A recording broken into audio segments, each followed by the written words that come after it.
Olá, meu nome é Paulo Roquetti, sou traumatologista ortopedista, trabalho com tratamentos para dor e vou falar para vocês hoje sobre uma patologia que é muito frequente, as epicondilites.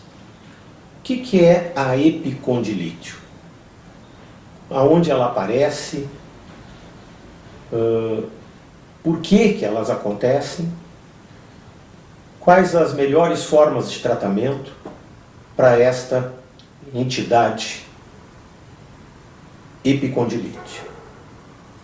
Primeiramente, aonde é a localização da doença? No cotovelo. É aqui, no cotovelo, no epicôndilo lateral, é o nome desse ossinho, ou na epitróclea, ou epicôndilo medial. Nessa localização que ocorre a dor nesses pacientes. Em quem que essa dor se estabelece? Em quais pacientes? Principalmente trabalhadores braçais. Então, você tem uma infinidade de pessoas que, nas suas atividades físicas, desempenham atividades sobrecarregando essas estruturas. E o que tem aqui? Bom, nós temos a parte muscular, depois a parte do tendão, que se insere no osso. Aqui, da mesma forma, nós temos os músculos que se inserem por um tendão na epitróclea. Esses músculos, por trabalhos de repetição, chega um determinado momento que ultrapassa a resistência desse tecido e ocorrem pequenos rasgões nessas estruturas, e esses rasgões que a gente chama inflamação, mas na realidade é um processo degenerativo mais do que inflamatório, isso já está provado. E essas lesões, o corpo tem pouca facilidade de cicatrização. Em quem que é acometido por essa situação? Bom, tradicionalmente a gente bota um carimbo. Quando é na lateral, é os tenistas, né? Então, por quê? Porque os tenistas forçam muito o braço. Forçando muito o braço, no backhand, no forehand, eles sobrecarregam principalmente essa estrutura, músculo tendinosa. E ocorre então a dor. Na zona medial, os golfistas são o principal movimento que ele faz, força as estruturas do cotovelo, e essa musculatura tem que estar balanceada, tem que estar forte para poder fazer a atividade que a pessoa pretende fazer. E muitas vezes ele é um atleta de fim de semana, ele faz muita atividade no domingo, o resto da semana ele não faz. É só as pessoas que têm? Não. Os trabalhadores, os caras que usam martelo, que usam muito o braço, as pessoas que cortam com tesoura, então pessoas que trabalham na confecção. O que acontece? Quando você tem uma tesoura pequenininha, você usa 2 dedos. Ela é feita para coisas pequenas. Quando você tem uma estrutura mais forte, você já tem um encaixe para pelo menos 2 ou 3 dedos. Então você tem uma pega melhor. Muitas vezes você quer cortar uma estrutura, uma coisa, um couro ou uma calça, jeans, e você usa uma estrutura, uma tesoura que não é adequada para aquela atividade que você vai fazer. Aqui no caso, uma tesoura específica para cortar pano, por exemplo. Ele tem uma pegada muito mais adequada. O que isso proporciona? Proporciona um braço de alavanca melhor, proporciona um corte melhor e permite que o esforço não seja tão exagerado. Os tenistas, a raquete, o encordoamento da raquete, a força com que essas cordas são apertadas, muitas vezes ocasionam sobrecarga no braço. E por que vai acontecer a dor no osso? Porque ali a flexibilidade do músculo e do tendão, que também é flexível, encontra a dureza do osso. E ali dá o estresse. Pintores, se você pinta e faz movimentos de repetição, também pode ter bastante essa situação no cotovelo. Outra coisa, pessoas que usam bastante chave de fenda. Então, esta aqui é uma chave de fenda para óculos, ok? Então, você vai apertar os seus óculos com uma chave adequada. Se você tem um parafuso um pouco maior, você tem que usar uma chave adequada.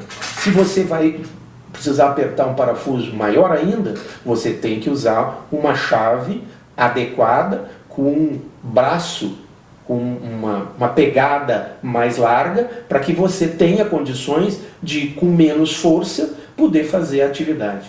E isso, no dia a dia, a gente erra muito, porque a gente não tem todos os equipamentos adequados para fazer o tratamento. E se a gente tiver que colocar um prego desse tamanho, será que esse aqui vai funcionar?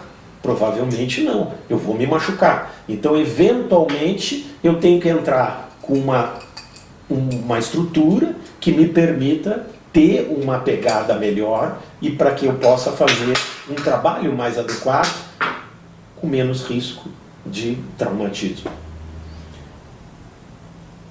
Isto é o porquê da situação. Por que ela ocorre? Por sobrecarga. Pode ser uma carga excessiva. Por exemplo, você vai fazer uma barra e aquela barra força muito e você tem uma situação aguda. E depois, por anos e anos e anos, aquela lesão tendínea tem muita dificuldade de cicatrização e ela persiste. E ela dói sempre? Não. Ela dói quando a gente faz mais esforço. Geralmente inicia aos pouquinhos, inicia o corpo dando o recado para você e você não vai entendendo aquele recado, porque às vezes a dor não é o dia inteiro. Ela só te atrapalha quando tu vai puxar a coberta, vai fazer um esforço maior e aí depois ela passa. Ou às vezes ela dói à noite. É uma dor bem característica, é uma dor bem no ossinho e se espalha também para frente do braço. Então, digitadores, por exemplo, que trabalham muito com o computador, há uma sobrecarga e podem ter a epicondilite. Podem ter também uma dor em toda aqui na região anterior do braço. Mas eu vou me ater a falar sobre essas dores na região mais próxima dos ossos. Essas situações de epicondilite, então dá uma queimação, dá uma dor, dá um formigamento, às vezes a pessoa não entende bem aonde é. O que o ortopedista faz? Primeira coisa, saber a história do paciente, saber por que ele tem essa situação, o que ocasionou isso. Será que é uma fraqueza muscular? Será que ele faz exercícios adequados? Será que ele está ativo fisicamente ou ele já está mais velho, mais debilitado? Então, isto nos dá uma ideia e essa história é fundamental. Depois, o que mais a gente faz? Um raio-x para ver se não tem uma calcificação, alguma coisa mais antiga, ou se não tem alguma outra patologia naquela região, um tumor, alguma coisa inusitada. Se a gente descarta isso, e a gente percebe que a dor é bem no local, que a gente faz um exame físico. Existem alguns testes, por exemplo, na epicondilite lateral, ela dói principalmente na supinação, né? E a medial na pronação. Nesta aqui, na supinação e na extensão dos dedos. Então, se você pede para o paciente levantar os dedos e faz um esforço contra, ele diz, ai, aqui me dói. A outra situação é palpando. É ruim, é chato, mas isso dá um diagnóstico. É aqui? É bem aqui. Mas me espalha também para frente. É assim que nós investigamos, nós somos que nem um Sherlock Holmes. A gente tem que fazer uma boa história, fazer um bom exame físico, depois fazer os exames subsidiários. O que mais? Faz uma ecografia. A ecografia comparativa é espetacular. Você vai ter o tendão, uma cor mais esbranquiçada, e do outro lado vai ser ele mais escuro, mais inchado, porque líquido dá uma cor mais escura no exame. Então, a ecografia é muito interessante. Mas, doutor, eu quero fazer ressonância. Ok, ressonância é um exame bom, mas ele não é um exame barato. Ele é um exame que custa bastante. E também para o acompanhamento depois da melhora do paciente, porque o importante é diagnosticar, fazer um tratamento que funcione e acompanhar se esse tratamento está melhorando. E de que forma tu vai fazer depois outros exames para ver se os tecidos estão melhorando. Um exame bom, um exame que funciona bem para essas situações periféricas localizadas, é a ecografia. É um exame simples, é um exame que não machuca, não é caro e ele pode servir como acompanhamento. Além disso, existe mais alguma coisa? Existe. Existe que quando você tem esse tipo de lesão, aquela região que está machucada tende a aumentar a vascularização ali. Tende a inflamar, vamos falar assim, e esse tecido fica mais quente. Mas você bota a mão, não percebe.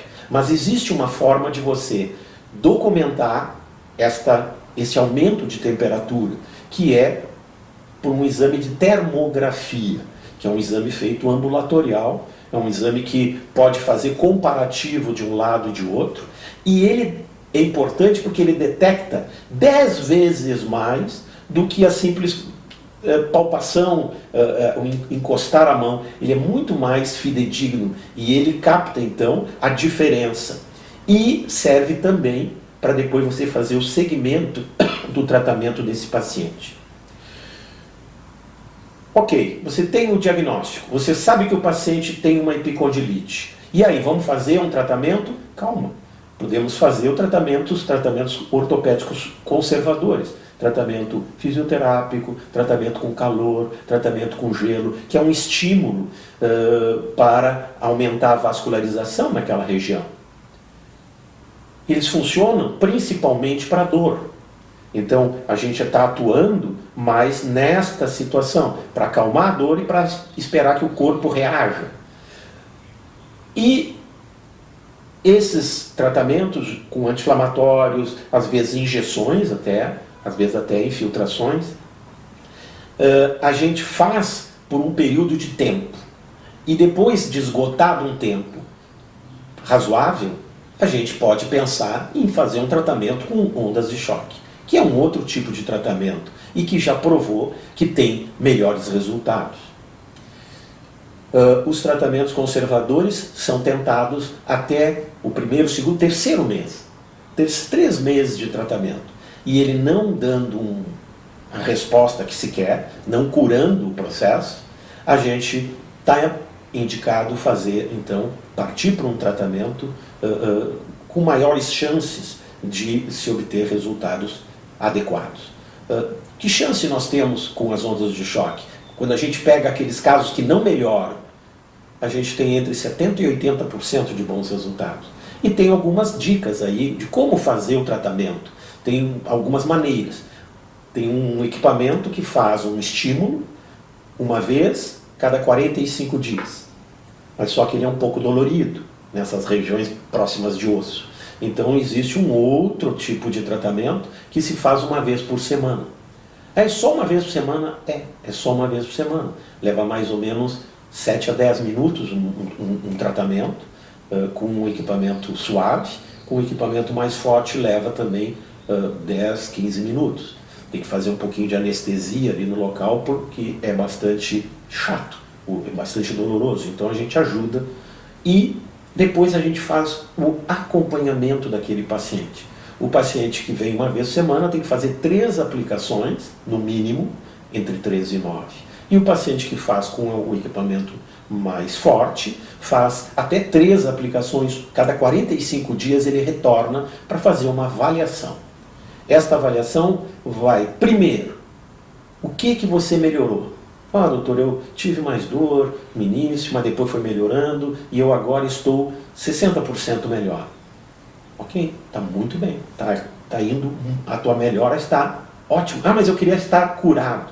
Calma, esse tratamento faz um estímulo biológico e o estímulo biológico vai acontecer nos meses seguintes. E esses meses tem que se aguardar. E se o corpo vai reagindo, vai melhorando, ele está indo muito bem.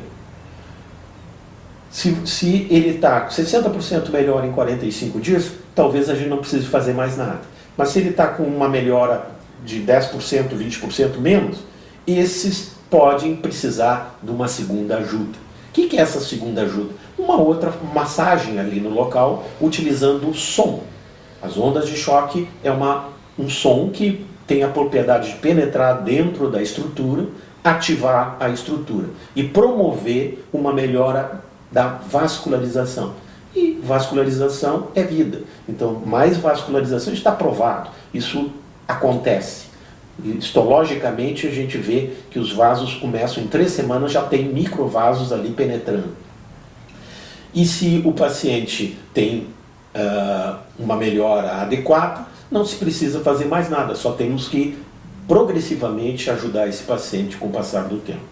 Depois ainda vou falar mais sobre a parte de ondas de choque, mas eu queria mostrar para vocês principalmente o porquê que acontece isso, quando acontece, e a forma de fazer um tratamento nestas situações.